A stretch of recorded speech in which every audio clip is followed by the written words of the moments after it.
مومنو، جو پاکیزہ چیزیں اللہ نے تمہارے لیے حلال کی ہیں ان کو حرام نہ کرو، اور حد سے نہ بڑھو کہ اللہ حد سے بڑھنے والوں کو دوست نہیں رکھتا،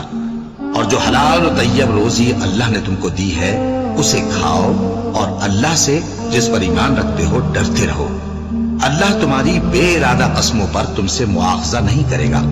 لیکن پختہ قسموں پر جن کے خلاف کرو گے مواخذہ کرے گا، تو اس کا کفارہ 10 ناداروں کو اوسط درجے کا کھانا کھلانا ہے جو تم اپنے اہل و عیال کو کھلاتے ہو،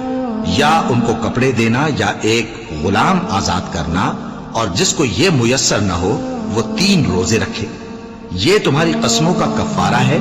جب تم قسم کھا لو اور اسے توڑ دو، اور اپنی قسموں کی حفاظت کرو۔ اس طرح اللہ تمہارے سمجھانے کے لیے اپنی آیتیں کھول کھول کر بیان فرماتا ہے تاکہ تم شکر کرو۔ اے ایمان والو،